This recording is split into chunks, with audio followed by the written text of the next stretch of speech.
नमस्कार दोस्तों, आज इस वीडियो के माध्यम से first term pre board examination 2021-22 mathematics standard paper को सॉल्व करना सीखेंगे। इस क्वेश्चन पेपर में भी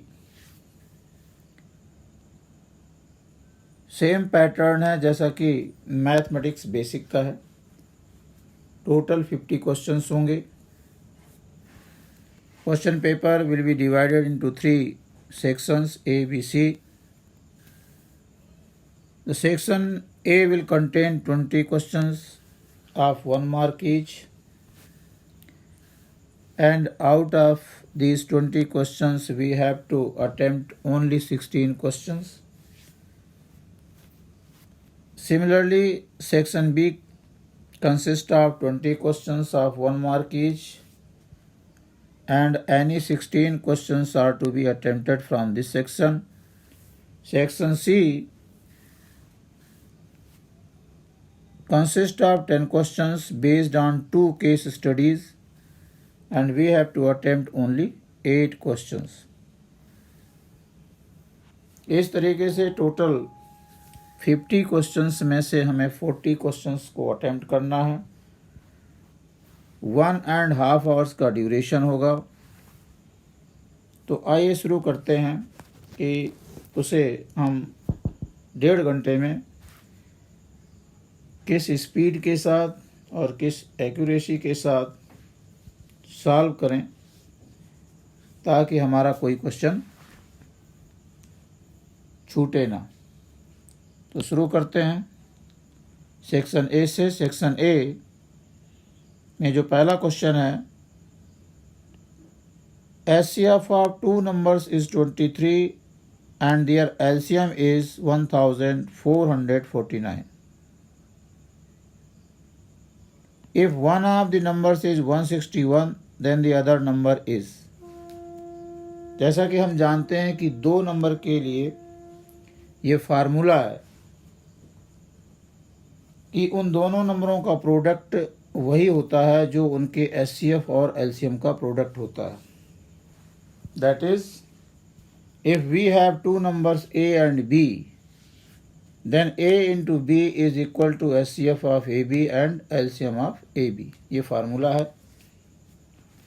It is applicable only for 2 numbers. Here, one of the numbers is 161. Other number is to be find out.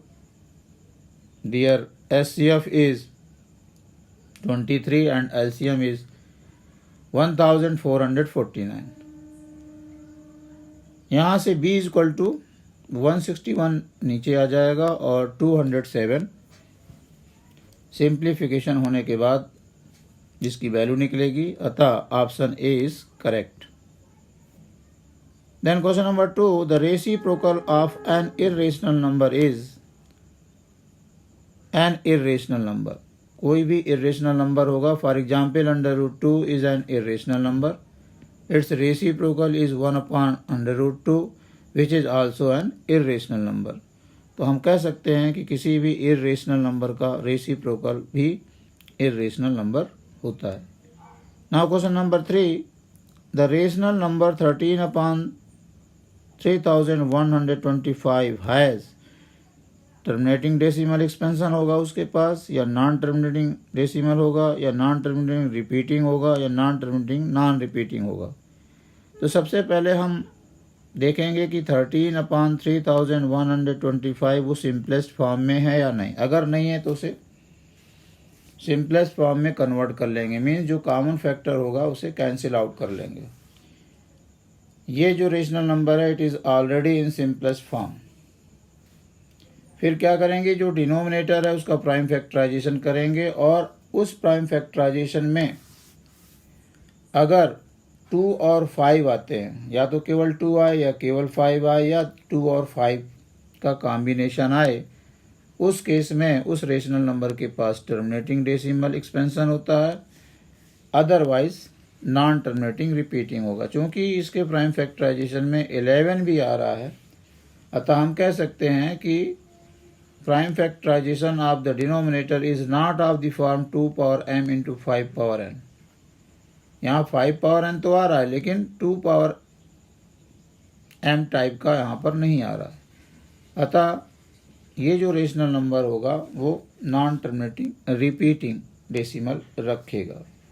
Rational number का दो ही प्रकार का डेसिमल एक्सपेंशन हो सकता है, या तो उसका टर्मिनेटिंग होगा या फिर नॉन टर्मिनेटिंग रिपीटिंग होगा। टर्मिनेटिंग तब होता है जब डिनोमिनेटर का prime factorization 2 power m into 5 power n type का हो, अदरवाइज वो नॉन टर्मिनेटिंग रिपीटिंग हो जाएगा। अतः ऑप्शन सी इज करेक्ट। बढ़ते हैं question number 4। The decimal expansion of the number 14,753 upon 1,250 will terminate after how many places।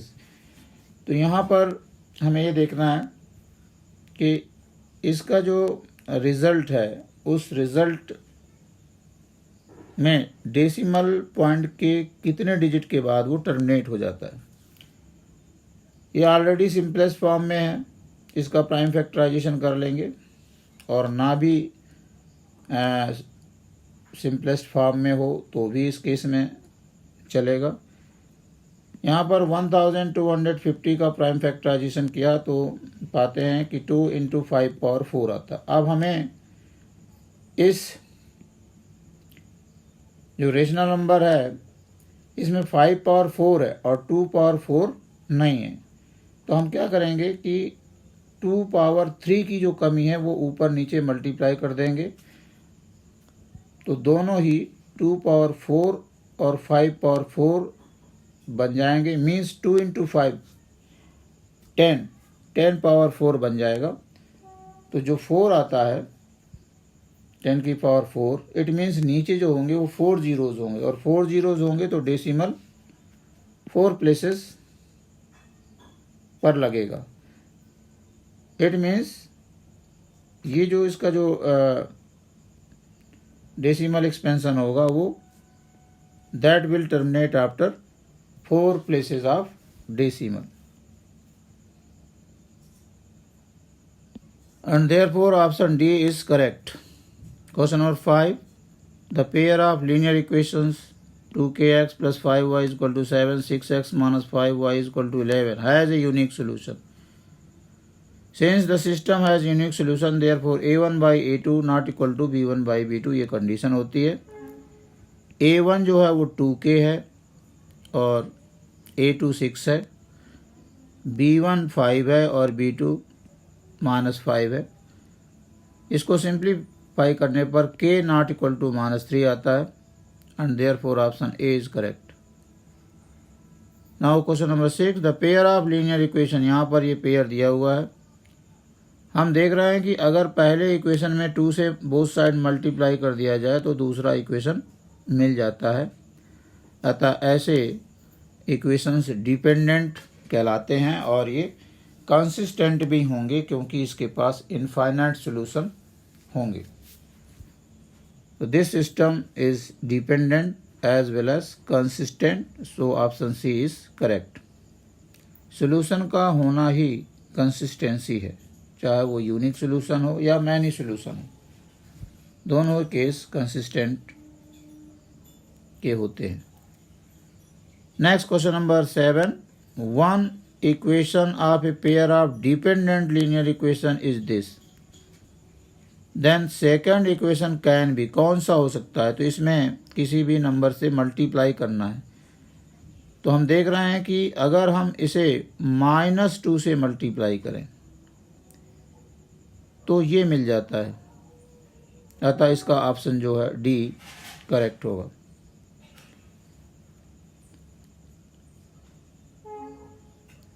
और कोई भी ऑप्शन इसमें करेक्ट नहीं होगा, कहीं ना कहीं साइन का अंतर आता है। Next question number 8।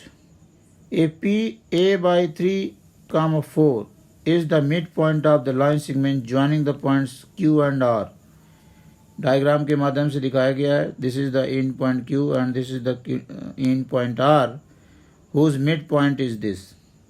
तो using the mid point formula which is given by x is equal to x1 plus x2 by 2 and y is equal to y1 plus y2 by 2.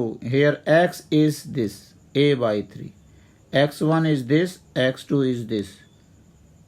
Value रखा और a की value निकालना है, तो यहाँ a is equal to -12 आता है। Therefore option B is correct. Question number 9. The coordinates of the point P dividing the line segment join the points this and this in the ratio 2:1. ये ratio 2:1 है। A point ये है, B point ये है। 2:1 के ratio में divide करने वाले पॉइंट्स के कोऑर्डिनेट्स निकालना है। तो यहाँ पर सेक्शन फार्मूला लगेगा और सेक्शन फार्मूला से जो पॉइंट का x कोऑर्डिनेट होगा यहाँ का, वो x इक्वल टू क्या होगा, ये x इक्वल टू है और ये y इक्वल टू है। x is given by m1 x2, x2 ये है, m1 ये है, m1 x2 plus m2 x1 अपान m1 प्लस m2। इसी तरीके से y की वैल्यू m1 y2 ये है, प्लस m2 y1 अपान m1 प्लस m2। इसको कैलकुलेट करने पर 3,5 पॉइंट आता है। Therefore option B is correct. Now question number 10.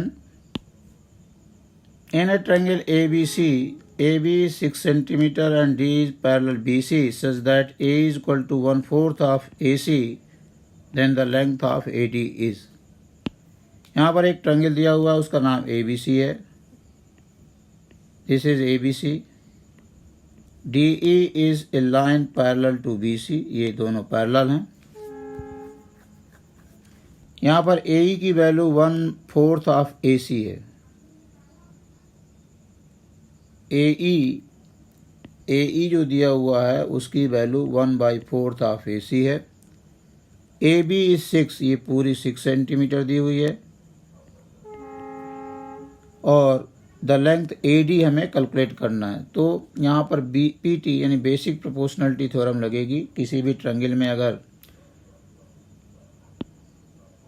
ये लाइन इस तरीके से ड्रा की गई है जो एक साइड के पैरेलल है और ये दो अदर पॉइंट्स को डिस्टिंक्ट पॉइंट पर इंटरसेक्ट करती है, तो जो रेशियो होगा like this, AD upon whole AB is equal to AE upon whole AC, A by PT हो जाएगा बेसिक प्रोपोर्शनलिटी थ्योरम से। AD हमें कैलकुलेट करना है और AB 6 दिया हुआ है। यहाँ पर जो AE की वैल्यू है वो 1/4 ऑफ AC है एंड AC इज AC, ऐसे कैंसिल हो जाएगा और जो AD होगा वो 6/4, दैट इज 2 3 जा 6, 2 2 जा 4, 1.5 सेंटीमीटर इसका आंसर आएगा। Option C is correct. Question number 11। एक ट्रेपेजियम है।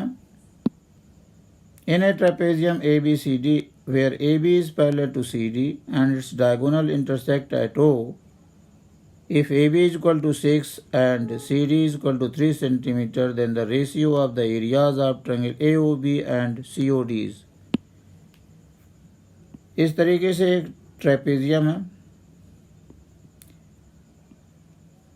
AB बड़ी है, CD छोटी है, जैसा कि उसमें मेंशन है। AB 6 सेंटीमीटर है, CD 3 सेंटीमीटर है। ये डायगोनल से एक दूसरे को इंटरसेक्ट करते हैं O पर। तो ये जो दोनों ट्रायंगल हैं वो सिमिलर होते हैं, एंगल सिमिलरिटी से दोनों सिमिलर हो जाएंगे। Alternate interior angle OAB will be equal to alternate ये एंगल OCD के, और इसी तरीके से ये दोनों एंगल बराबर होंगे। वर्टिकली अपोजिट एंगल भी इक्वल होंगे। तो यहाँ पर जो ट्रायंगल OAB है, it is similar to triangle CD, ये उसका करस्पॉन्डेंस है। तो थ्योरम जो एरिया रिलेटेड थ्योरम है वो ये कहती है कि the ratio of the areas of two similar triangles is equal to the square of the ratio of their corresponding sides. तो इनके ये जो दो ट्रायंगल हैं, हमें एरिया ऑफ ट्रायंगल AOB पहले लिखना है, फिर एरिया ऑफ ट्रायंगल COD लिखना है। ये जो रेशियो होगा इनकी करस्पॉन्डिंग साइड, ट्रायंगल AOB की हम अगर AB साइड लेते हैं तो दूसरे की CD हो जाएगी और इसके स्क्वायर के बराबर होता है। AB कितना है 6 है और CD कितना है 3 है, तो 2 का स्क्वायर दैट इज 4 हो गया और 4/1 that is ratio is 4:1। Therefore option A is correct. Now question number 12, sides of two similar triangles। जिस तरीके से यहाँ पर दो सिमिलर ट्रायंगल्स हैं, sides of two similar triangles are in the ratio 4:9, then areas of these triangles are in the ratio। इसी फार्मूले का यूज करके इसे हम कैलकुलेट करेंगे। Area of triangle 1 upon area of triangle 2 is equal to side 1 का square, S1 upon S2 square ऐसे लिख देंगे और यहाँ पर ये 4/9 है, इसका स्क्वायर हो गया तो 16/81 दैट इज 16:81 इसका आंसर होगा। Therefore option C is correct. Now question number 13. If cosec theta is equal to √10, then sec theta is what? यहाँ पर cosec theta √10 दिया है, √10/1 माना जा सकता है। ये राइट एंगल ट्रायंगल है, this is acute angle theta. यहाँ पर cosec थीटा जो दिया हुआ है इट मीन्स ये हाइपोटेन्यूज है अपॉन परपेंडिकुलर है। थीटा के सामने वाली जो साइड है वो परपेंडिकुलर होगी, ये हाइपोटेन्यूज है 90 के सामने की साइड। तो पाइथागोरस थ्योरम का इस्तेमाल करते h² = p² + b² से ये जो बेस है वो 3 निकलेगा। Now we have to calculate sec theta which is h/b।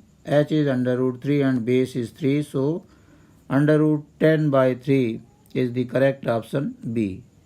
Question number 14. If tan square 45 minus cos square 30 degree is equal to x, sin 45 cos 45, then x is what? यहाँ पर values put up करना है।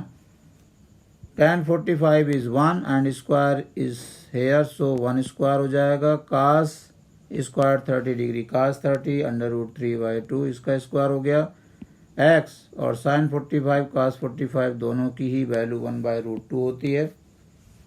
1 square is 1, √3/2 का square 3/4 हो जाएगा, इससे root हटेगा और 2 का 4 हो जाएगा। x और ये 1 × 1 हो गया, √2 × √2 हो गया। इसका जो डिफरेंस होगा वो 1/4 होगा is equal to x/2। After simplification we get x is equal to 1/2 and therefore option D is correct. Then 15, ये जो √2 है वो जब ट्रांसपोज करेंगे तो ये 1/√2 पहुंच जाएगा। sin 60 minus alpha is equal to 1/√2 and this 1/√2 is nothing but sin 45। ये जो वैल्यू है वो sin 45 के है। sin कैंसिल हो गया, 60 minus alpha is equal to 45 and therefore alpha is equal to 15। So option B is correct here. Question number 16. If A is an acute angle of a triangle ABC, right angled at B, then the value of sin A plus cos A is, क्या value होगी? Equal to 1 होगी, less than 1 होगी, greater than 1 होगी। उसके लिए यहाँ पर दिया है कि एंगल A जो है वो एक्यूट है, मीन्स 0 से बड़ा है लेकिन 90 से छोटा है, ये एंगल एक्यूट एंगल है। अगर हम सपोज करें कि लेट ए बी 30 डिग्री, तब देखते हैं इसकी वैल्यू क्या आती है। तो साइन 30 प्लस कास 30 होगी। जब आप वैल्यू पुटअप करेंगे sine 30 is half plus cos 30 is √3/2, तो इसकी जो वैल्यू आएगी वो ग्रेटर देन 1 आती है। अब सपोज करते हैं कि मान लीजिए ए 45 है, हमें ए की वैल्यू एक्यूट लेनी है। तो ये value sine 45 plus cos 45 is equal to 1/√2 plus 1/√2, that is 2/√2। After cancellation the common factor we get √2 and whose value is also greater than 1। तो अब ये दो एग्जाम्पल हमने लेकर के देख लिया कि इसकी जो वैल्यू होगी काज ए प्लस साइन ए की या साइन ए प्लस कास ए की, वो ग्रेटर देन 1 होगी, अतः option B is correct. Now question number 17। The radii of two concentric circles are 19 centimeter and 16 centimeter respectively. The area of the ring enclosed by these circles is। यहाँ पर दो circle दिए हुए हैं concentric circles, ये ring कहलाएगी। हमें इसका एरिया निकालना है। ये स्मॉल आर है और ये कैपिटल आर है। तो दोनों ही सर्किल के एरिया का जो डिफरेंस होगा वही एरिया ऑफ द रिंग होगा, pi r square minus r square. ये दो हमने जो एरियाज हैं उन्हें माइनस कर लिया और बस वैल्यू पुटअप करना है। पाई की वैल्यू 22/7 है। जो कैपिटल आर है वो बड़ी रेडियस है 19 का स्क्वायर माइनस 16 स्क्वायर, 22/7 हो गया। इसे आप आइडेंटिटी से भी आप सॉल्व कर सकते हैं, a प्लस बी और a माइनस बी करके, या डायरेक्ट स्क्वायर निकाल सकते हैं। तो ये कितना हो जाएगा, 9 6 15, 1 2 35 हो गया और डिफरेंस 3 हो गया, इससे कटेगा 5 हो जाएगा। 22 × 5 3 × 15, 15 दूनी 30, 15 दूनी 30 और 3 33, 330 square centimetre is the area of the ring, therefore option B is correct. Now question number 18. The area of a sector of a circle of radius 36 centimeter is 54 pi square centimeter. This is the area of the sector. Then the length of the corresponding arc of the sector is, यहाँ पर एक circle है, उसके एक sector का area ये दिया हुआ है। तो हमें यहाँ से यहाँ तक की लंबाई निकालना है। This is the length of arc. तो हमें थीटा मालूम करना है, एरिया दिया है। Theta upon 360 into pi r square is the area of the sector which is given 54 pi. Pi pi दोनों तरफ से कैंसिल हो गया और आर की वैल्यू रख देते हैं तो कितना हो जाएगा, R is 36, 36 into 36 is equal to 54. So एक 36 तो ऐसे कैंसिल हो जाएगा, 10 हो जाएगा और थीटा इज इक्वल टू हो जाएगा 54 इंटू 10/36। 9 से 9 4 जा 36 और 6 जा 2 2 जा 2 3 ja, 2 5 ja, and finally we have theta as 15 degree. Now length of arc AB, अगर ये AB है तो जो आर्क की लंबाई होगी वो क्या होगी, theta upon 360 into 2 pi r. Theta आपका 15 है और ये 360 है। 2 पाई इज दिस, पाई को पाई ही रखते हैं क्योंकि यहाँ पर आंसर पाई में लाना है तो और आसान हो गया। 2 पाई और आर जो वैल्यू है वो 36 ही है। तो 36 10 जा, 2 5 जा एंड 5 3 जा, और तो 3 पाई इसका फाइनली आंसर आता है। Option C is correct. Question number 19। If 2 dice are thrown once, then the probability of getting a total of 10. यहाँ पर हम जानते हैं कि 2 डाइस के केस में जो total number of possible outcomes होते हैं वो कितने होते हैं? 36 होते हैं। इसमें जो टोटल 10 देने वाले फेवरेबल आउटकम्स हैं वो क्या हो जाएंगे? फेवरेबल आउटकम्स जो होंगे वो या तो 4 और 6 होगा, या 5 होगा, या 6 और 4 होगा। 3 outcomes are favorable and therefore required probability will be 3/36.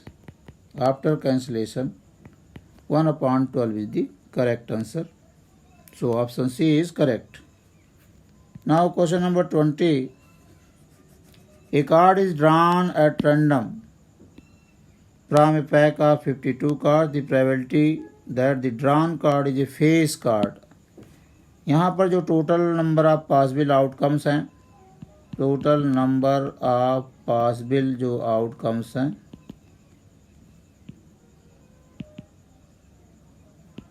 वो 52 है, और जो फेवरेबल होंगे वो फेस कार्ड की संख्या होगी और वो 12 होते हैं। एंड देयरफॉर रिक्वायर्ड जो प्रोबेबिलिटी है वो हो जाएगी 12/52। 4 से काटें, 4 3 जा 12 और ये हो जाएगा 13। तो 3/13 इज द करेक्ट आंसर। इस तरीके से सेक्शन ए के 20 क्वेश्चंस कंप्लीट हुए। हमें इनमें से केवल 16 ही क्वेश्चन अटेम्प्ट करना है, क्योंकि ये तो एक प्रैक्टिस है, अतः यहाँ पर सारे क्वेश्चंस को सॉल्व किया गया है। Now question number 21. A P and Q are positive integers such that P is equal to AB square and Q is equal to AQB, where A and B are prime numbers, then HCF of PQ क्या होगा? यहाँ पर P का जो prime factorisation दिया हुआ है, क्योंकि A और B प्राइम नंबर्स हैं इसलिए ये प्राइम फैक्टराइजेशन हो गया AB स्क्वायर। इसी तरीके से Q का जो प्राइम फैक्टराइजेशन AQB है, and therefore HCF of PQ क्या होगा? इसमें जो फैक्टर्स होंगे वो छोटी पावर के होंगे या कम पावर के होंगे, ऐसे कॉमन फैक्टर्स लिखना है। तो A दोनों में कॉमन है, A आएगा, और उसकी जो सबसे मिनिमम पावर है वो 1 वाला है, तो 1 पावर होगी। इसी तरीके से कॉमन फैक्टर B है, तो B की मिनिमम पावर के साथ B आएगा, और ये AB जो है HCF हो जाएगा। Option A is correct. 22. On देलही road 3 consecutive traffic lights change after 36, 42 and 72 seconds. If the lights are first switched on at 9 a.m., at what time will they change simultaneously? अगर ये तीनों light 9 बजे switch on की गई हों तो वो कितने समय के बाद साथ साथ फिर से चेंज होंगी? तो ऐसा तो नहीं है कि सभी तीनों लाइट 36 सेकंड के बाद या 42 या 72 सेकंड्स के बाद चेंज हो जाएंगी, क्योंकि उनमें तो गैप ही इतना है, तो कुछ ज़्यादा समय आएगा, इनसे ज़्यादा आएगा, और ज़्यादा होने के लिए हम एलसीएम निकालेंगे। तो 36, 42 और 72 का जो एलसीएम होगा वो 504 सेकेंड्स आता है, जिसको 60 से डिवाइड करने पर 8 मिनट 24 सेकेंड्स आते हैं। इट मीन्स जो तीनों जो लाइट हैं वो 8 मिनट 24 सेकेंड्स के बाद साइमल्टेनियसली चेंज होंगी।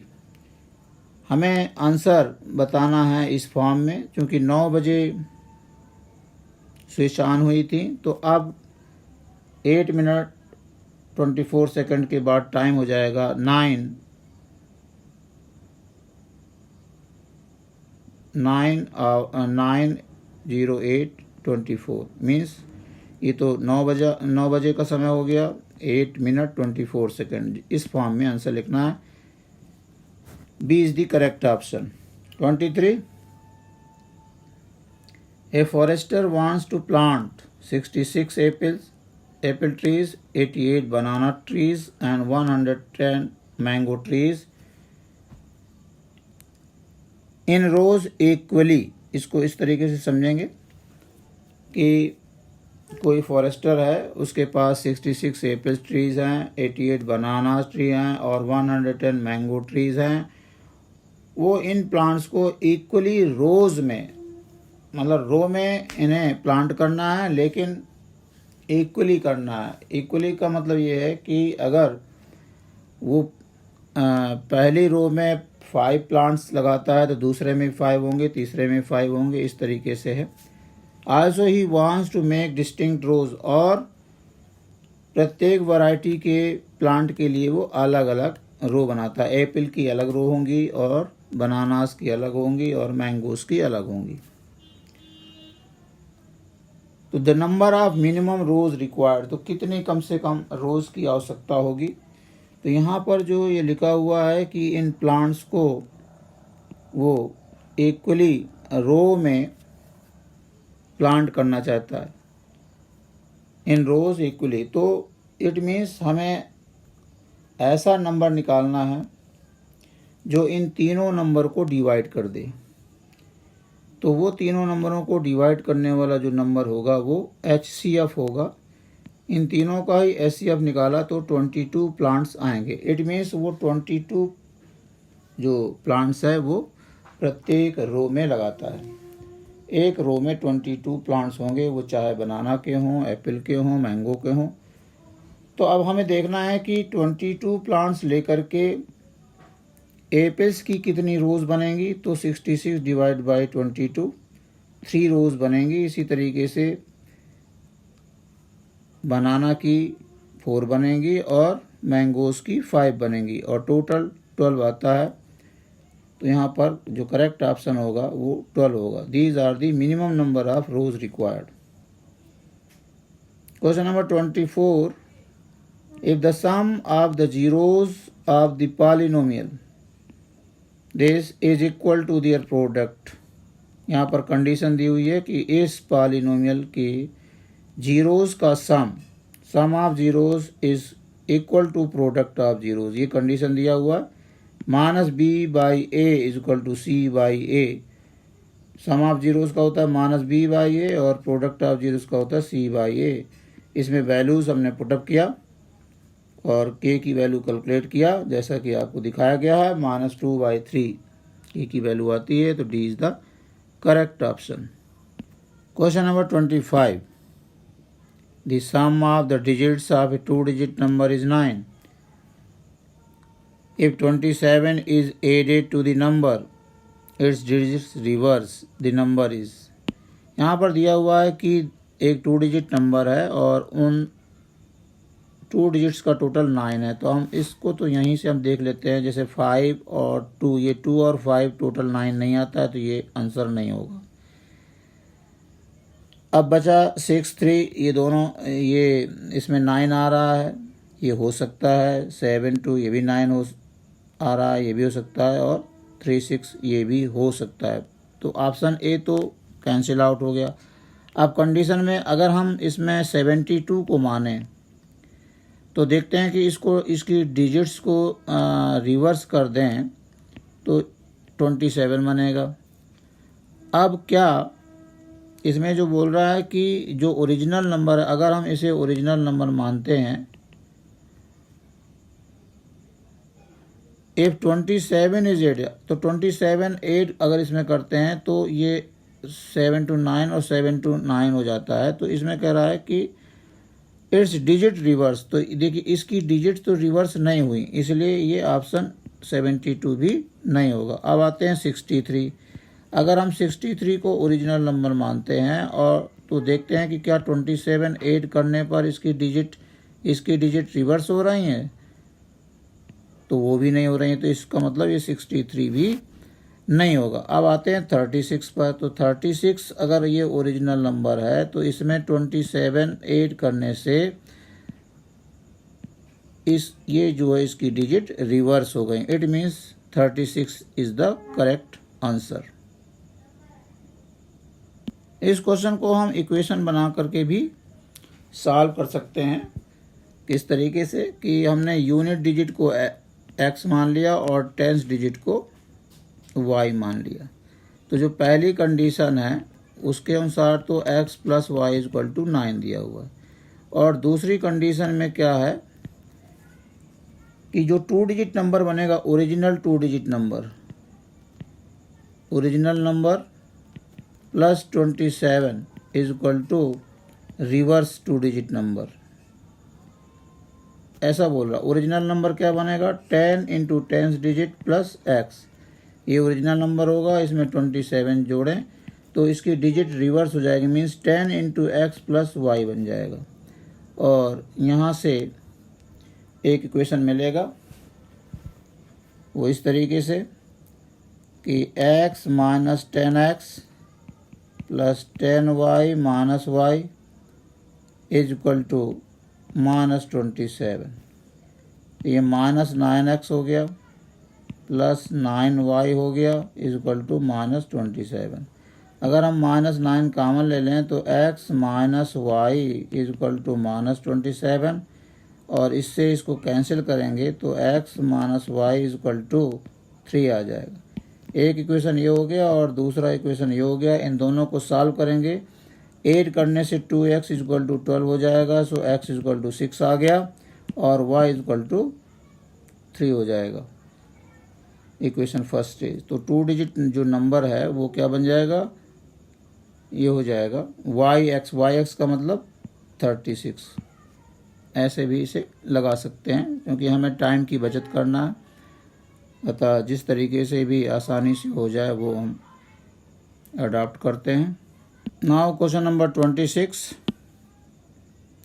The sum of numerator and denominator of a proper fraction is 13 and their difference is 3, then the fraction is। देखिए यहाँ पर कह रहा प्रॉपर फ्रैक्शन है। प्रॉपर फ्रैक्शन है इट मीन्स न्यूमरेटर जो होगा वो लेस दैन डिनोमिनेटर होगा और जो फ्रैक्शन है वो n/d को कहते हैं। तो हमें ऊपर वाला कम होगा और नीचे वाला बड़ा होगा और इन दोनों का जो टोटल दिया हुआ है वो n प्लस d जो है वो 13 दिया हुआ है। और चूंकि ऊपर वाला छोटा है और इनका जो डिफरेंस दिया हुआ है वो पॉजिटिव दिया है। पॉजिटिव का मतलब बड़ा पहले लिखेंगे और फिर ये लिखेंगे डिनोमिनेटर माइनस न्यूमरेटर जो है वो कितना दिया हुआ है, 3 दिया हुआ है। इन दोनों ही इक्वेशन को सॉल्व करना है तो ये कैंसिल हो जाएंगे और 2d इज इक्वल टू 16 हो गया तो d इज इक्वल टू 8 हो गया। अब जब d इज इक्वल टू 8 हो गया तो n कितना हो जाएगा, n इज इक्वल टू 5 हो जाएगा।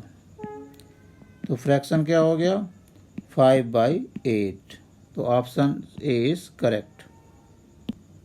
Problem number 27। The solution of the pair of linear equation. यहाँ पर देख रहे हैं 29x प्लस 37y, यानी 29 37 यहाँ है और 29 37 यहाँ भी है, बस क्रम बदला हुआ है। तो ऐसे पेयर ऑफ इक्वेशन को सॉल्व करने के लिए सबसे पहले इन दोनों इक्वेशन को ऐड कर लेते हैं और जो भी कॉमन हो वो कैंसिल आउट कर देते हैं। तो एक इक्वेशन सिंपलेस्ट फॉर्म में रिड्यूस होकर के निकलेगा। फिर दूसरी बार इन दोनों का डिफरेंस निकालते हैं।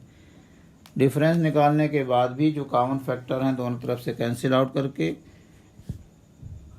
एक रिड्यूस्ड जो इक्वेशन है उसको वो मिल जाता है। उन दोनों ही इक्वेशन को सॉल्व करते हैं और x इज इक्वल टू यहाँ पर 1 और y is equal to 2 option मिलता है।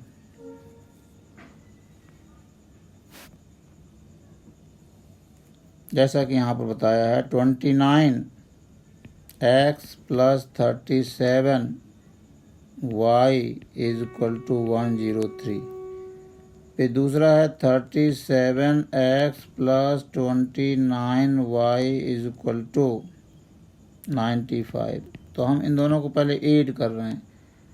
9 7 16 और 3 3 6 this x is equal to, ये भी 66 हो जाएगा लेकिन y आएगा। यहाँ पर कितना हो जाएगा 198 हो जाएगा। 66 कॉमन लेंगे, x plus y is equal to 198। तो 66 से 3 बार में कैंसिल हो जाएगा ये। तो ये एक नया इक्वेशन है। अब इसी तरीके से इनको हम यहाँ पर दोनों ही इक्वेशन का डिफरेंस निकालेंगे और उससे भी एक पेयर ऑफ इक्वेशन बन जाएगा। उनको सॉल्व कर लेंगे और इसे निकाल लेंगे। Now question number 28। The 3 vertices of a rhombus taken in order are 2 -1, -3 4 and -2 3। ये ऑर्डर में है, मतलब पहला ए है तो दूसरा बी है, तीसरा सी है और फोर्थ वर्टेक्स डी के कोऑर्डिनेट्स निकालने हैं। हमने यहाँ पर उन्हें एक्स वाई मान लिया है। इस प्रॉब्लम को करने के लिए हम इस एक प्रॉपर्टी का इस्तेमाल करेंगे। हम जानते हैं कि इसके जो डायगोनल्स होते हैं वो एक दूसरे को बाइसेक्ट करते हैं। Means this is the mid point of both the diagonals. तो मिड पॉइंट ऑफ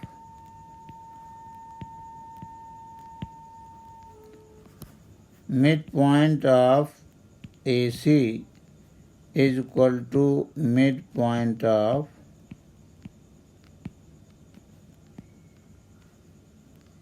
BD। ये लेकर के चलना है।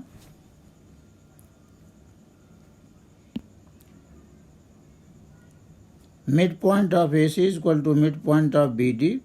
मिड पॉइंट का फार्मूला लगाया AC का मिड पॉइंट के लिए x1 प्लस x2 बाई 2 और y1 प्लस y2 बाई 2। इसी तरीके से BD का मिड पॉइंट के लिए x1 plus x2 by 2, y1 plus y2 by 2। यहाँ पर अगर जब AC का मिड पॉइंट निकालेंगे तो x1 y1 ये होगा और x2 y2 ये हो जाएंगे। इसी तरीके से जब इसका मिड पॉइंट निकालेंगे तो आप अगर इसको x1 y1 कहते हैं तो इसे x2 y2 सपोज कर लेंगे। अब इसमें फर्स्ट कोऑर्डिनेट को फर्स्ट कोऑर्डिनेट के बराबर करना है, सेकंड को सेकंड के बराबर करना है। इसका रिजल्ट 0 और इसका रिजल्ट 1 आ रहा है। इनके रिजल्ट ये लिखे हुए हैं। तो when x minus 3 by 2 is equal to 0 we get x equal to 3 and when y plus 4 by 2 is equal to 1 then y is minus 2 and therefore option first is correct. Now question number 29. The line formed by joining the point this and this is divided by line x plus y is equal to 4 in the ratio of। हमें ये बताना है कि ये जो line है वो इस लाइन को किस रेशियो में डिवाइड करती है। Let the given line x plus y is equal to 4 divides the line segment AB in the ratio m1 is to m2. Then coordinates of the point of division P are given by m1 x2 plus m2 x1 upon m1 plus m2, m1 y2 plus m2 y1 upon m1 plus m2। ये point मिल गया। यहाँ पर x1 y1 ये है, x2 y2 ये है, m1 m2 के ratio में हमने सपोज कर लिया कि डिवाइड कर रही है। तो पॉइंट P के जो कोऑर्डिनेट्स होंगे वो ये होंगे। लेकिन ये जो पॉइंट है वो इस लाइन पर लाई कर रहा है x plus y equal to 4 पर। अतः ये जो कोऑर्डिनेट्स हैं ये इसको सेटिस्फाई करेंगे। x की प्लेस पर इसे रखना है और y के प्लेस पर इसे रखना है और इसको कैलकुलेट करना है। m1 प्लस m2 का एलसीएम हो जाएगा, नोमरेटर 8 हो जाएंगे और फिर क्रॉस मल्टीप्लाई करके m1 by m2 is equal to 1:2 मिलता है। 1/2 इसे हम 1:2 कहेंगे। अतः option A is correct. Now question number 30। If a triangle ABC is similar to triangle EDF। तो हमने यहाँ पर ABC लिया और उसी के करस्पॉन्डेंस में EDF ले लिया। ABC is similar to EDF and ABC is not similar to DEF, तो हमें इसे इसके सिमिलर नहीं रखना है, जो कि यहाँ पर नहीं है। यहाँ पर ABC और EDF ही सिमिलर है। Then which of the following is not true, not true वाला यहाँ पे फाइंड आउट करना है कि कौन सा सही नहीं है। तो हम फर्स्ट पार्ट को चेक करते हैं कि वो सही है या नहीं है। ये जो फर्स्ट पार्ट है जो कि BC into EF is equal to AC into FD लिखा हुआ है, इसे हम इस तरीके से भी लिख सकते हैं कि BC के नीचे, ये BC इसकी साइड हो गई तो अब दूसरे की साइड लेना है नीचे, तो हम FD ये वाले लिख सकते हैं। इसको इधर ले आए तो ये FD हो गया। अब यहाँ AC बचा और ये EF आ जाएगा। तो ये पहले ट्रायंगल की साइड है, ये दूसरे की है करस्पॉन्डिंग साइड। फिर ये AC पहले ट्रायंगल की है और करस्पॉन्डिंग साइड ये EF दूसरे की। इसका मतलब ये ट्रू है। इसी तरीके से B भी ट्रू है और D भी ट्रू है। यहाँ पर जो ऑप्शन C है वो ट्रू नहीं है। Then 31, the lengths of the diagonals of a rhombus are 24 cm and 10 cm. Then perimeter of the rhombus is, यहाँ पर जो रोहम्बस के जो डायगोनल्स दिए हुए हैं, हम जानते हैं कि diagonals of a rhombus bisect each other at 90 degree, वो बाइसेक्ट भी करते हैं और परपेंडिकुलर भी होते हैं। तो अगर ये 24 है तो 12 ऊपर हो जाएगा, 12 नीचे हो जाएगा, ये 90 डिग्री है। दूसरा जो है वो 10 सेंटीमीटर का है तो 5 और 5 हो जाएगा। इसकी हेल्प से हम क्या करेंगे कि ये जो हाइपोटेन्यूज है जो कि एक इस रोहम्बस की एक साइड है उसे कैलकुलेट कर लेंगे पाइथागोरस थ्योरम से। और पाइथागोरस थ्योरम से ये 12 square plus 5 square is equal to AD square आएगा और ये 13 मिल जाएगा AD। एंड देयरफॉर पेरीमीटर क्या हो जाएगा, रोहम्बस की चारों साइड बराबर होती हैं तो 13 into 4 52 centimetre is the perimeter. Therefore option D is correct. Question number 32, a 25 metre long ladder is placed against a vertical wall. ये वर्टिकल वॉल है और ये ज़मीन है, ये लेडर है, इसकी लंबाई जो है वो 25 मीटर है। Inside room such that the foot of the ladder, ये फुट ऑफ द लेडर है, is 7 metre away from the foot of the wall. This is wall, ये 7 मीटर अवे है, तो हम वॉल की हाइट निकाल सकते हैं पाइथागोरस थ्योरम का इस्तेमाल करते हुए। If the top of the ladder slides by 4 meter downwards, अब ये जो है, ये जो लेडर है उसका टॉप है वो स्लाइड करता है नीचे, 4 यहाँ पर आ जाता है 4 मीटर, तो क्या होगा, ये लेडर इधर चली जाएगी। तो ये 4 मीटर है। The foot of the slides by, तो ये हमें यहाँ से यहाँ तक की दूरी को निकालना है। यहाँ पर जो लेडर है वो AC है जिसकी लेंथ 25 दिया हुआ है और हमने वॉल की हाइट को BC, ये पूरी वॉल है, इसकी हाइट को निकालना है। ये पाइथागोरस थ्योरम से hypotenuse square is equal to BC square का मतलब हो गया perpendicular square plus base square, और इससे BC की जो लेंथ आ रही है वो 24 मीटर आ रही है।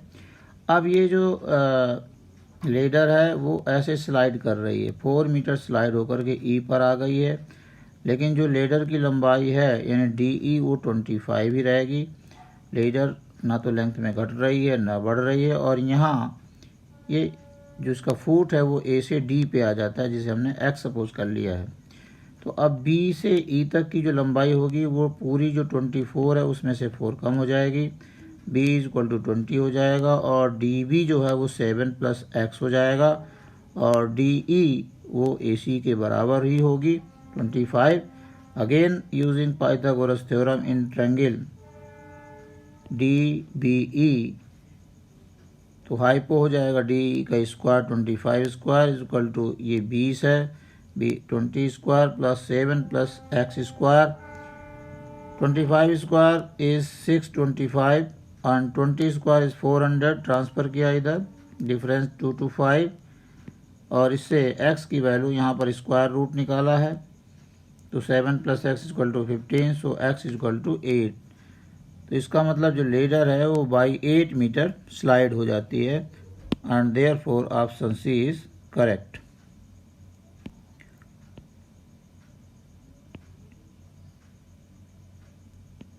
Now question number 33, if tan theta is equal to a by b, then the value of this is what?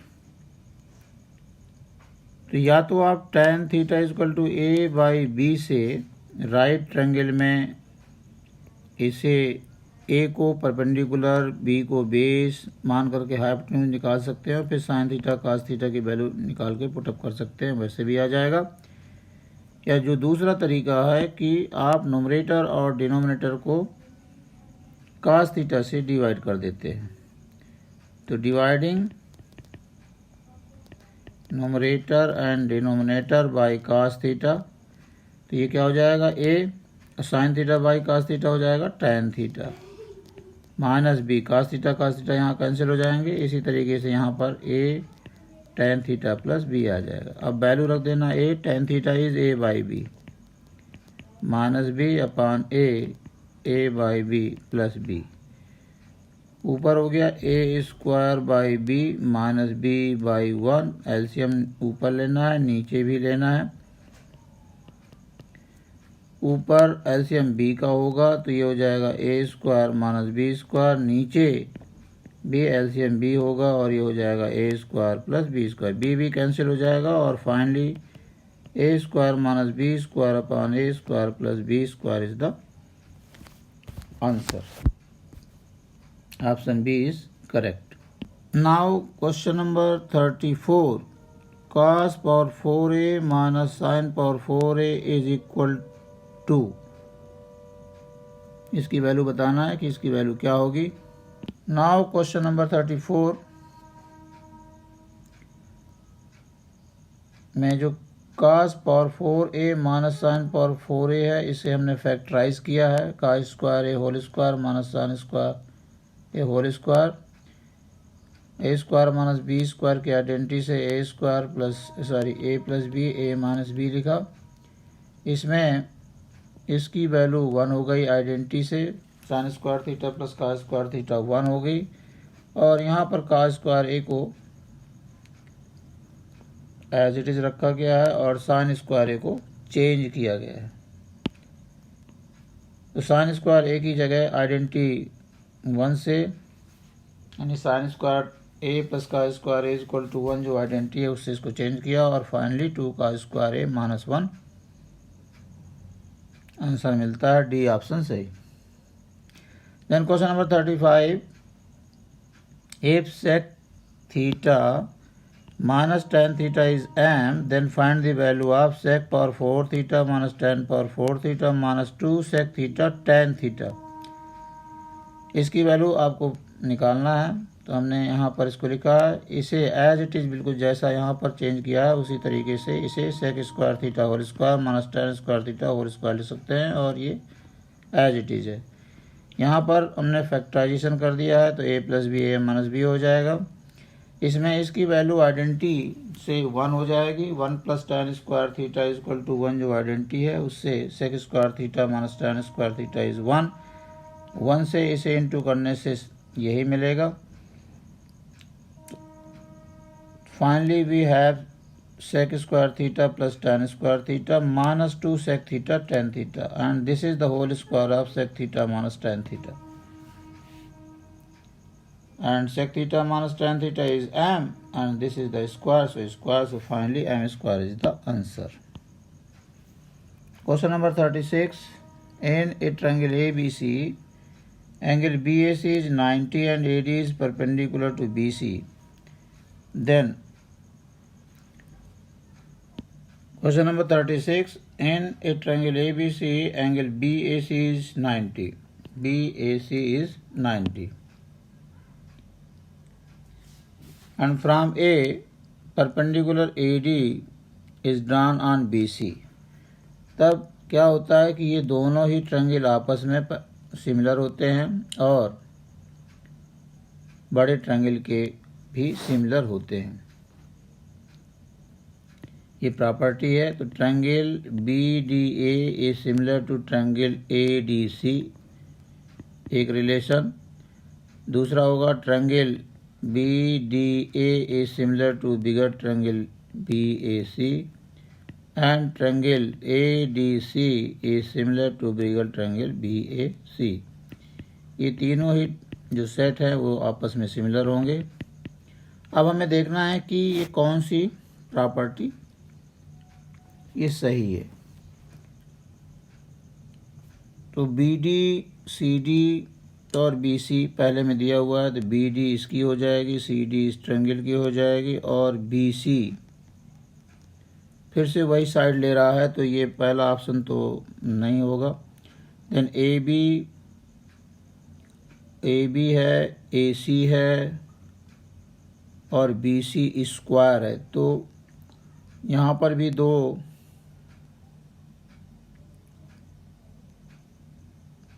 जो ट्रायंगल हैं वो सेपरेटली नहीं बन रहे हैं। एक AB हो गई, अगर हम इससे छोटे ट्रायंगल की साइड मान लें और AC दूसरे ट्रायंगल की साइड मान लें, तो BC जो है वो फिर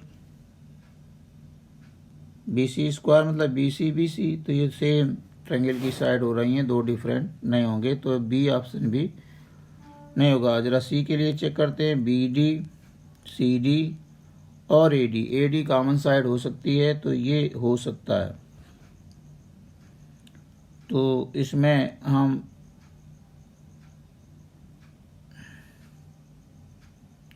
जो दो ट्रायंगल है, ये वाला पहला जो ऑप्शन है BDA is similar to ADC, इसमें से देखते हैं कि ये BD के करस्पॉन्डिंग साइड क्या बन रही है, AD बन रही है। पहले ट्रायंगल की ये साइड हो गई, दूसरी की हो गई। अब फिर पहले की लेना है, तो CD पहले ट्रायंगल की AD लिया, तो दूसरे ट्रायंगल की क्या हो जाएगी, CD हो जाएगी। क्रॉस मल्टीप्लाई करेंगे तो क्या हो जाएगा, BD into CD is equal to AD square, और यही हमें दिया हुआ है। तो ऑप्शन C इज करेक्ट।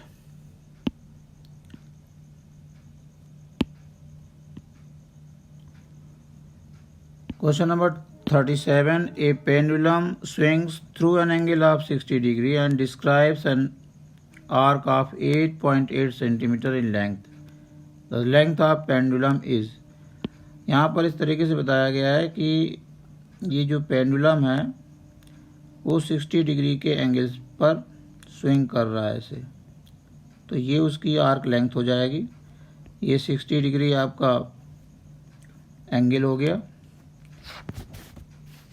और हमें R निकालना है। यही R की जो वैल्यू होगी that will be the length of the pendulum, और आर्क लेंथ दिया हुआ है। तो जो फार्मूला है length of arc is theta upon 360 into 2 pi R is equal to arc length, वो 8.8 दिया हुआ है। Theta is 60 upon 360 into 2 into 22/7 into R calculate करना है 8.8। इससे जो R की वैल्यू आएगी, ये तो इससे 6 कट जाएगा, 2 3 जा कट जाएगा, और R इक्वल टू हो जाएगा 8.8 इंटू 3 इंटू 7/22। तो यहाँ से 0.4 आएगा, 7 3 जा 21, 4 जा 84 और एक अंक के बाद डेसिमल, तो 8.4 option A is correct. Question number 38. Priyanshu has a motorcycle with wheels of diameter 91, तो रेडियस कितना हो जाएगा 91/2 सेंटीमीटर हो जाएगा। There are 22 spokes in the wheel, ये व्हील है और इसमें इस तरीके से 22 स्पोक्स हैं। इट मीन्स जो ये 360 डिग्री है वो डिवाइड हो जाएगा 22 में, तो ये एक सेक्टर का एंगल आ जाएगा।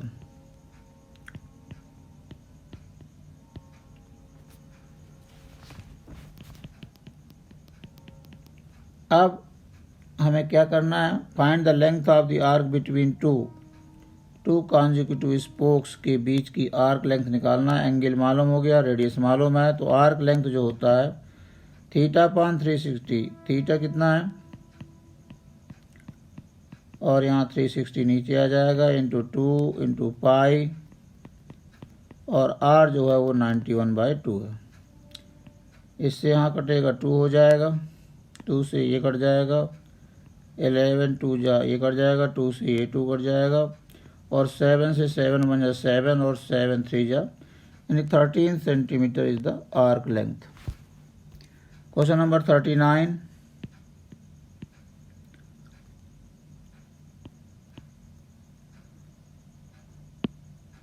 The probability of a leap year having 53 Sundays is, leap year में 366 डेज होते हैं, 366 डेज होंगे। अगर इस 366 को 7 से डिवाइड करें तो 7 5 जा 35, 1 7 2 जा 14, 2 डेज रिमाइंडर आएंगे। या तो संडे मंडे होगा, या Monday Tuesday, Tuesday Wednesday, Wednesday Thursday, Thursday Friday, या फ्राइडे सैटरडे, या सैटरडे संडे। 1 2 3 4 5 6 7 7 संभावनाएं वहाँ पर बनती हैं। तो इसमें कह रहा है कि संडे होने की प्रोबेबिलिटी क्या है, लीप ईयर में संडे होने की प्रोबेबिलिटी क्या है। तो यहाँ पर संडे कहाँ कहाँ, एक तो इसमें संडे है और लास्ट में संडे, तो 2 फेवरेबल है, टोटल 7 है, तो 2/7 is the probability. Question number 40। 1 ticket is drawn at random from a bag containing tickets numbered 40 to 60। 40 से 60 तक नंबर लिखे हुए टिकट्स हैं, 40 देन 41 42 43 ऐसे, और ये 60 तक नंबर हैं। तो टोटल नंबर्स कितने हो जाएंगे, 60 माइनस 40 20 प्लस 1, क्योंकि इसमें 40 भी शामिल है। ये जो डिफरेंस है वो 40 के आगे से काउंट करेगा, 40 से आगे यानी 41 से लेकर के 60 तक 20 नंबर्स होंगे, जबकि 40 को भी लेना है तो there are 21 numbers in totals. अब इसमें एक टिकट को सिलेक्ट किया जाता है, तो इस बात की संभावना, the probability that the selected ticket has a number which is a multiple of 3। अब मल्टीपल ऑफ 3 जो कितने होंगे,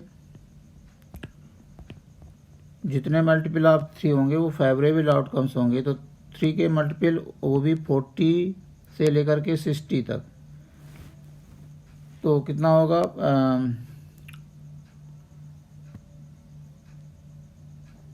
42 से शुरू होगा, 42 then 45 then 48 then 51 then 54 then 57 और लास्ट 60। 3 3 6 7, टोटल 7 ये हो गए और 21 हुए हैं। तो प्रोबेबिलिटी क्या हो जाएगी, favourable upon total 1/3।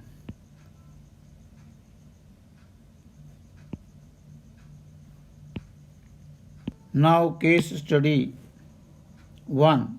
Application of parabolas. Parabola has many applications in your day-to-day life. For example, if an object is thrown in space, then the path of the projectile is a parabola. If we know the equation of the path of a projectile by using various properties of parabola, we can obtain many important results like greatest height attained by the projectile, its horizontal range reached, etc. A parabola is a graph that results from px is equal to ax square plus b x plus c, यानी जो polynomial होती है x square plus b x plus c, उसका जो graph होता है वो parabola होता है। ये सारे से पैराबोला के हैं। ये डाउनवर्ड डायरेक्शन में ओपन है, अपवर्ड डायरेक्शन में भी ओपन हो सकता है। They are symmetric about a vertical line known as the axis of symmetry. यहाँ पर जैसे इसकी एक्सिस ऑफ सिमेट्री होगी, उसके दोनों तरफ सिमेट्रिक होता है। And runs through the maximum और minimum point of the parabola which is called its vertex. ठीक है, अब क्वेश्चन स्टार्ट होते हैं, इससे रिलेटेड 41 है। If a parabolic trajectory is represented by x square minus 4x plus 3 then its zeros are. हमें इस क्वाड्रेटिक जो पॉलिनोमियल है इसको फैक्टराइज करके इसके रूट्स निकालने हैं और वही इसके जीरोज होंगे। जब इसको आप फैक्टराइज करेंगे तो 1 और 3 इसके दो जीरोज निकलेंगे। Then next question, the parabolic trajectory whose 1 0 is 4 and the sum of the zeros is 0। यहाँ पर दिया हुआ एक, यानी अल्फा दिया है 4 और alpha plus beta is equal to 0 दिया है। इट मीन्स बीटा क्या हो जाएगा, -4 हो जाएगा। तो आपको दो जीरोज मालूम हो गए, तो हमें वो क्वाड्रेटिक पॉलिनोमियल निकालना है या पैराबोलिक ट्रेजेक्टरी का इक्वेशन निकालना है जिसके जो जीरोज हैं वो 4 और -4 हो। तो क्लियरली एक्स स्क्वायर माइनस जो 16 है उसके दो जीरोज ये निकल के आएंगे। इस तरीके से x प्लस 4 और x माइनस 4, तो इससे x इक्वल टू 4 और -4 दो बनेंगे। इसका भी ऑप्शन ए सही होगा। आप फार्मूला का यूज़ करके भी k times x square minus sum of zeros into x plus product of zeros से भी निकाल सकते हैं। देन 43 है, the number of zeros that polynomial this. Polynomial यहाँ पर दी हुई है x माइनस 2 स्क्वायर प्लस 5। तो पहले इसको ओपन करेंगे, x square plus 4 minus 4x plus 5, और हम इसके जीरोज पता करने हैं कितने हैं, तो d निकाल लेंगे, b स्क्वायर माइनस 4ac से देखेंगे इसके जीरोज हैं या नहीं है। तो यहाँ b जो है वो -4 है, -4ac 16 माइनस 36 हो रहा है, नेगेटिव आ रहा है। It means there is no zeros, it has no zeros. तो इसका मतलब है कि उसके पास जीरोज हैं। Next question 44, 1 0 of a parabolic trajectory py is equal to this is reciprocal of the other, then find the value of k। यहाँ पर दिया हुआ है कि 1 0 of this parabolic trajectory is reciprocal of the other। तो हमने suppose कर लिया, let first 0 be alpha, then second क्या हो जाएगा 1 upon alpha। अब प्रोडक्ट ऑफ जीरोज क्या होता है, प्रोडक्ट ऑफ जीरोज जो होता है वो c/a होता है, और यहाँ से अल्फ़ा इंटू 1 अपॉन अल्फ़ा ये हो गया प्रोडक्ट ऑफ जीरोज, और जो इक्वेशन दिया हुआ है उससे c/a k/5 हो जाएगा। यहाँ से कटा 1 आया और k/5 हो गया, तो this implies that k is equal to 5 cross multiply करके। तो B option is correct. Next part, question number 45. The number of polynomials having zeros as 3 and -7 is or एक होगी, दो होगी, ये दो से ज़्यादा होंगी। जो फार्मूला हम बनाते हैं k times x square minus sum of zeros into x plus product of zeros, अगर हम इसमें k की वैल्यू बदलते जाएं तो बहुत सारी पॉलिनोमियल हो सकती हैं, इसलिए इसका ऑप्शन सी सही है, मोर देन 2 हो जाएगा। नेक्स्ट केस स्टडी 2 है। A hockey field is the playing surface for the game of hockey. Historically, the game was played on natural turf grass, but nowadays it is predominantly played on an artificial turf. It is a rectangular in shape, 100 yards by 60 yards. Goals consist of 2 upright posts placed equidistant from the center of the back line, joined at the top of a horizontal crossbar. The inner edges of the post must be 3.66 meters, that is 4 yards apart, and the lower edge of the crossbar must be 2.14 meters above the ground. Each team plays with 11 players on the field during the game, including the goalie. Positions you might play include forward as shown by players A, B, C and D, midfielders as shown by players E, F and G, fullbacks as shown by player H, I, J, goalie as shown by K। तो यहाँ पर ये पूरा description दिया हुआ है game का, hockey field का, उसके कुछ रूल्स हैं कि कौन सी लाइन कहाँ पर होगी। कोऑर्डिनेट ज्योमेट्री का एक क्वेश्चन है। यहाँ पर पॉइंट थोड़ा बड़ा कर देता हूँ और फिर इन क्वेश्चंस का जवाब लिखना है। क्वेश्चन है the distance between the point E and J. तो हमें यहाँ पर देखना है कि ई कहाँ है और जे कहाँ है। तो ई जो है, यहाँ पर पॉइंट जो ई है वो ये है, और जे पॉइंट यहाँ पर है। थोड़ा सा बड़ा कर देता हूँ तो और क्लियरली हो जाएगा। ई के जो कोऑर्डिनेट्स है वो क्या होंगे, यहाँ पर जो ई पॉइंट है उसके कोऑर्डिनेट्स 2 और 1 हो जाएंगे, और जो जे है उसके कोऑर्डिनेट्स -2 हो जाएंगे।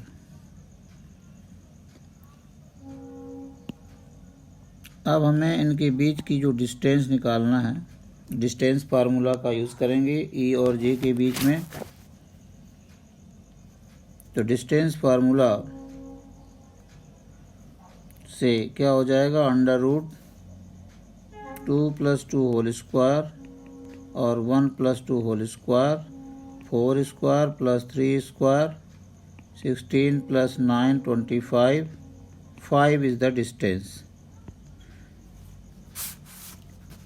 Option A is correct. Then 47 में if a player P needs to be at equal distance from A and G, A और G से बराबर दूरी पर, तो A पॉइंट यहाँ पर है और G पॉइंट यहाँ है। A के कोऑर्डिनेट्स देख रहे हैं 3 और 6 हैं, और G के जो कोऑर्डिनेट्स हैं वो है 1 - 3। तो इन दोनों ही पॉइंट से इक्वल डिस्टेंस पर, और ये तीनों ही ए, पी और जी जो है वो एक सेम स्ट्रेट लाइन में हैं, सेम स्ट्रेट लाइन पर हैं, और जो पी की पोजीशन है वो मिड वे पर है। तो मीन्स मिड पॉइंट निकालना है यहाँ पर। यहाँ पर जो ए के कोऑर्डिनेट्स हैं वो 3 और 6 हैं, जबकि जी के जो कोऑर्डिनेट्स हैं वो 1 - 3 हैं। तो मिड पॉइंट निकलेगा x1 + x2/2, y1 + y2/2, तो ये 2 हो जाएगा और ये 3/2 हो जाएगा। Therefore option C is correct. Then 48, the point L from x-axis। अब जो I जो कोऑर्डिनेट्स है पॉइंट है, उसके कोऑर्डिनेट्स क्या हैं। I यहाँ पर दिखाई दे रहा है, यहाँ पर, तो इसके कोऑर्डिनेट्स -1 और 1 हैं। तो -1 और 1 ये बता रहे हैं कि इसकी जो डिस्टेंस होगी एक्स एक्सिस से वो 1 होगी। तो इसका ऑप्शन बी सही होगा। Then 49, which of these distances are equal. Question number 49 में बताना है कि कौन सी डिस्टेंसेस इक्वल हैं। के आई इक्वल टू के एच है, या के जे इक्वल टू के एच है, या के आई इक्वल टू के जे है, या के जी इक्वल टू के एच है। यहाँ पर हमने ये कोऑर्डिनेट्स लिख दिए हुए हैं। तो सबसे पहले हम के आई कैलकुलेट कर लेंगे और के एच कैलकुलेट कर लेंगे। ये दोनों इक्वल आती हैं क्या? अगर ये आती हैं तो यही सही हो जाएगा। के जे और के एच, इन दोनों को कैलकुलेट कीजिए, ये दोनों ही डिस्टेंसेज इक्वल आएंगी। ऑप्शन सी इसका सही होगा। देन लास्ट क्वेश्चन है, the point on y axis equidistant from B and C is. वो वाई एक्सिस का पॉइंट होना चाहिए। तो हम सपोज कर लेंगे कि let the point on y axis is 0, y। अब according to the condition it is equidistant from B and C. और b के कोऑर्डिनेट्स क्या हैं और c के कोऑर्डिनेट्स क्या हैं, ये यहाँ से देख करके लिख लेंगे और डिस्टेंस फार्मूला लगा देना है। मान लीजिए ये पॉइंट A है, तो AB is equal to AC given है, जहाँ पर B के कोऑर्डिनेट्स, जहाँ पर B और C के कोऑर्डिनेट्स क्रमशः 4, 3 और 4, -1 है। Condition is given that AB is equal to AC। ये सेम लाइन पे नहीं बोल रहा है, इसलिए इसको इस तरीके से सपोज करेंगे कि AB is equal to AC है। दोनों तरफ डिस्टेंस फार्मूला लगाएंगे, स्क्वायरिंग बोथ साइड्स करेंगे, तो और y की वैल्यू कैलकुलेट करेंगे और y की वैल्यू 1 आती है। And therefore coordinate will be 0 and 1। D option सही है। इस वीडियो में मात्र इतना ही। इसमें 50 क्वेश्चंस को लगभग 1 घंटे 15 मिनट में किया गया है।